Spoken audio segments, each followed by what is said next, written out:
Alam mo, yung tadhana na yan, minsan nasa tabi mo lang. Minsan kahit alam mong siya na yung taong nakalaan para sa'yo, tila ba natatakot ka sa bukas na darating sa buhay mo? Bakit may ganun?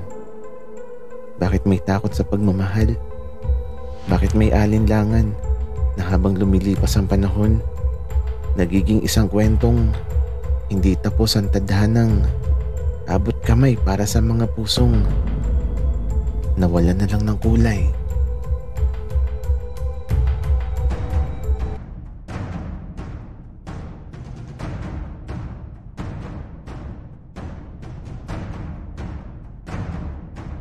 Kaibigan, huwag mong kalimutan mag-subscribe sa aming channel at huwag din kalimutan i-click ang notification bell at subscribe button. Subscribe na!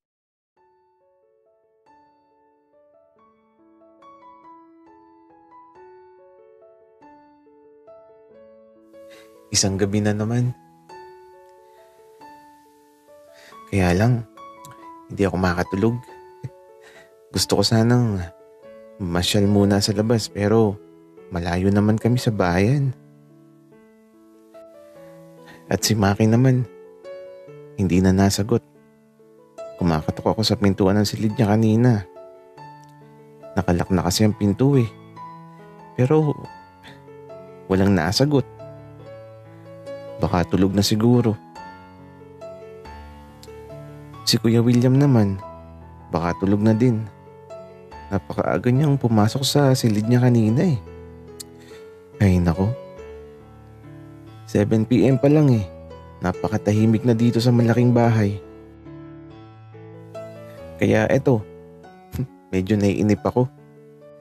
At bukas na daw kami ipapasyal ni Kuya William. Excited na sana ako kaya lang hindi ako makakatulog. Buti pa si Maki. Mukhang tulog na. Ay nako. Makatulog na nga lang din. Kaya ito, mula sa kusina, madadaanan ko ang pintuan ng silid ni Maki. Kaya lang, habang naglalakad ako, parang may narinig akong kalampag tapos may tumatawa sa tapat ng pintuan ng silid ni Maki. Gising pa ata si Maki. Kaya ito, kumatok ako. Gusto kong makipagkwentuhan muna. Maki, si Dave to. Gising ka pa ba? Kaya lang ito, wala namang nasagot. Ay naku. Baka imahinasyon ko lang yun. Sobrang tahimik kasi dito. Kaya kung ano-anong naririnig ko. Dumiretso na lang ako sa silid ko. Tapos eto, tulala lang ako habang nakahiga. At sa paglipas ng mga oras, hindi ko na namalayan na nakatulog na ako. Basta nang magising ako, maliwanag na sa may bintana ng silid ko. Tapos, may kumakatok na sa pintuan. Agad akong nagtungo sa may pinto. At pagbukas ko, aba, si Maki lang pala. Dave, maligo ka na. Bilisan mo, baka maiwan ka. Oo, teka lang. Huwag mo kong madaliin, Maki. Kaya naman, naligo na ako. May sarili kasing banyo ang silid ko. Kaya ito, nagmadali na ako sa pagligo. Tapos ito, diretso bihis lang para makaalis na din kami kaagad. Paglabas ko sa silid ko, bakit ganito? Bakit ang tahimik naman ata? Nasaan na kaya si Maki at Kuya William? Nasaan na sila? Iniwan ba nila ako? Kasi wala na sila dito sa malaking bahay. At eto, sumilip ako sa labas. Walang tao. Nakakainis. Bakit ako iniwan? Kaya eto, kinuha ko ang telepono ko at tatawagan ko sana si Kuya William. Pero may chat siya at ang sabi, "Bunso, umuna na kami. Napakatagal mong maligo. Si Ben na lang ang maghahatid sa'yo sa simbahan."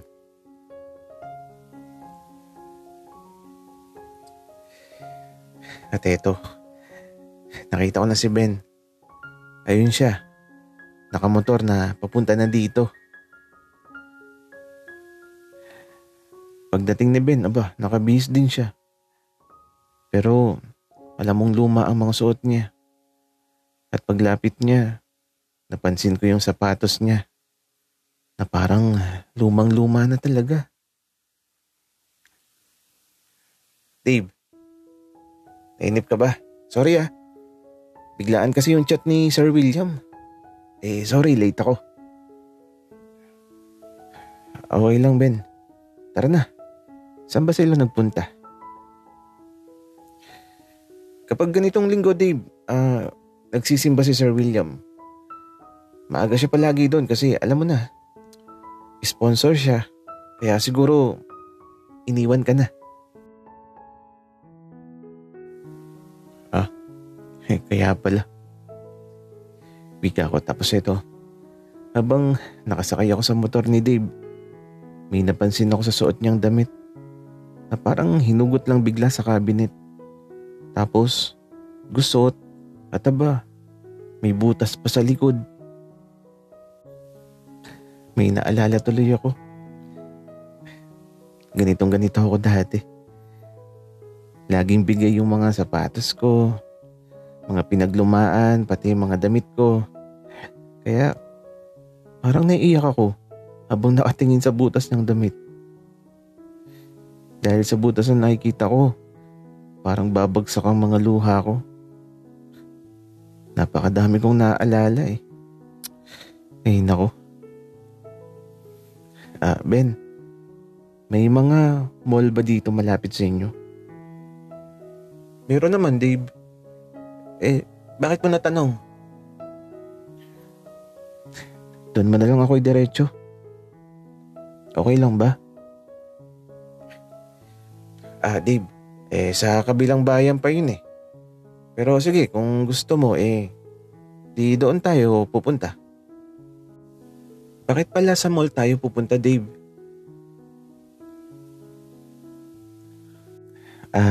Kasi gusto kong ibili ng damit si Kuya. Wika ko. Ang di alam ni Ben, para sa kanya lahat ng bibilihin ko. Pati sapatos. Kaya naman, nang makarating na kami sa kabilang bayan, diretso pasyal na kami dito ni Ben.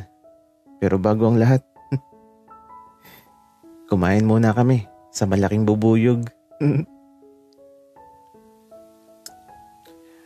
At eto, nagpasama na ako kung saan magandang bumili ng mga damit.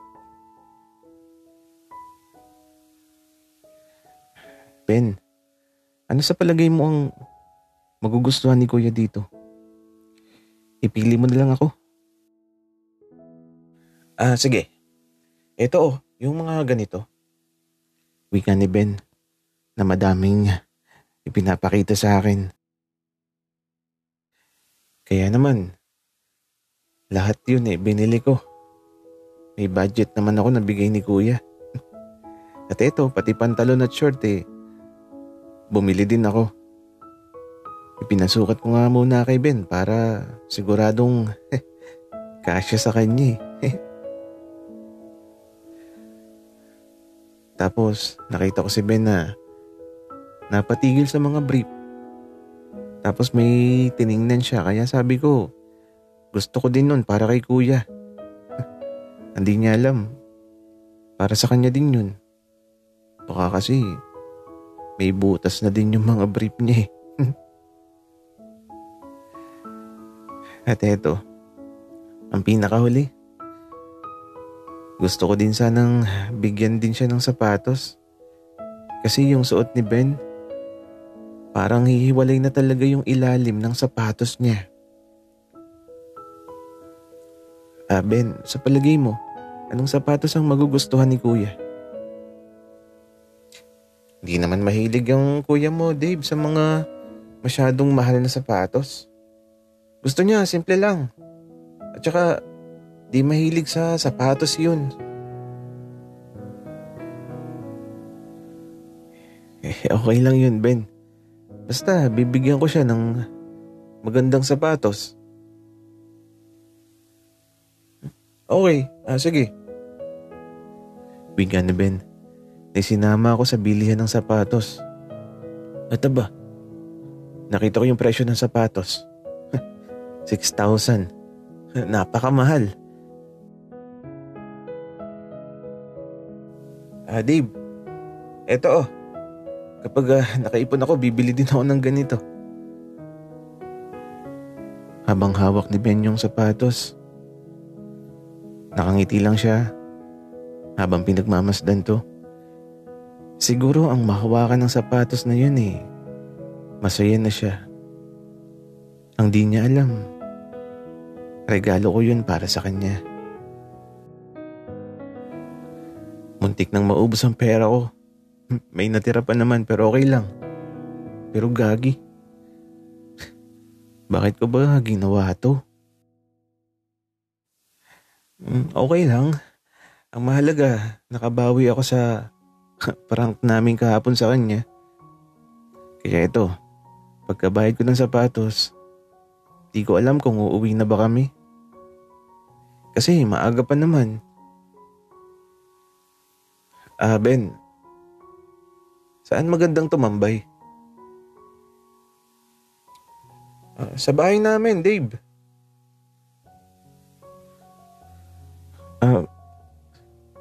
Seryoso ba, Ben? Oo nga. Mukha ba akong nagbibiro, Dave?